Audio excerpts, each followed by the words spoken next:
UDF അധികാരത്തിലേറിയാൽ ആദ്യ തീരുമാനം പ്രഖ്യാപിച്ച രാഹുൽ. കേരളത്തിലെ തെരഞ്ഞെടുപ്പ് പ്രചരണത്തിന് ആവേശം വിതറി കോട്ടയത്തെ UDF പൊതുയോഗത്തിൽ രാഹുൽ ഗാന്ധി. ഉമ്മൻചാണ്ടിയോടുള്ള ആദരസൂചകമായി കേരളത്തിലെ പ്രചാരണത്തിൽ താൻ നിർബന്ധമായും എത്തേണ്ട മണ്ഡലം ഇതാണെന്ന് പറഞ്ഞുകൊണ്ടാണ് പുതുപ്പള്ളിയിലെ പ്രസംഗം രാഹുൽ തുടങ്ങിയത്.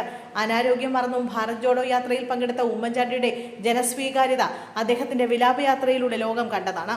10 വർഷം ഭരണത്തിലിരുന്നിട്ടും റബ്ബർ കർഷകർക്ക് നൽകിയ വാഗ്ദാനങ്ങൾ പാലിക്കാത്ത ഇടത് സർക്കാരിനെ രാഹുൽ ഗാന്ധി രൂക്ഷമായി വിമർശിച്ചു.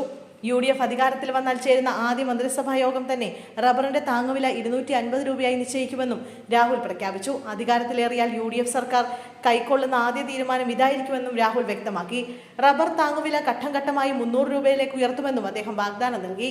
മോദി സർക്കാരിന്റെ വിദേശ നയങ്ങളെയും അദാനി ബന്ധത്തെയും പിണറായി സർക്കാരിനെയും രാഹുൽ കടന്നാക്രമിച്ചു. അമേരിക്കയുമായുള്ള കരാറുകളിലൂടെ ഇന്ത്യൻ കർഷകരെ മോദി തീറെഴുതി കൊടുത്തുവെന്നും ഡൊണാൾഡ് ട്രംപിന്റെ അനുമതിയില്ലാതെ ഇന്ധനം വാങ്ങാൻ പോലും കഴിയാത്ത അവസ്ഥ ഇന്ത്യക്ക് നാണക്കേടാണെന്നും അദ്ദേഹം പരിഹസിച്ചു. അദാനി അമേരിക്കയിലേക്ക് പോയാൽ പിടിച്ചകത്തിടുമെന്ന സ്ഥിതിയാണെന്നും BJPയുടെ സാമ്പത്തിക സ്രോതസ് വെളിപ്പെടുത്തുമെന്ന് പറഞ്ഞ് അമേരിക്കയെ മോദി ഭീഷണിപ്പെടുത്തുകയാണെന്നും രാഹുൽ ആരോപിച്ചു. പശ്ചിമേഷ്യൻ യുദ്ധം സൃഷ്ടിക്കുന്ന അസ്ഥിരത വരുന്ന നാളുകളിൽ മേക്ക് ഇൻ ഇന്ത്യയുടെ പൊള്ളത്തരം തുറന്നുകാട്ടുമെന്നും അദ്ദേഹം കൂട്ടിച്ചേർത്തു. കേരളത്തിൽ മുഖ്യമന്ത്രി പിണറായി വിജയനെ മോദി സംരക്ഷിക്കുകയാണെന്ന് രാഹുൽ ഗാന്ധി ആരോപിച്ചു. ശബരിമലയിലെ സ്വർണം ഇടതു നേതാക്കൾ മോഷ്ടിച്ചിട്ടും എന്തുകൊണ്ടാണ് മോദി മിണ്ടാത്തതെന്ന് അദ്ദേഹം ചോദിച്ചു. പിണറായി വിജയനെയും മക്കളെയും കേന്ദ്ര ഏജൻസികൾ ചോദ്യം ചെയ്യാത്തത് കേരളത്തിൽ LDF ഭരിക്കണമെന്ന് മോദി ആഗ്രഹിക്കുന്നതുകൊണ്ടാണ്.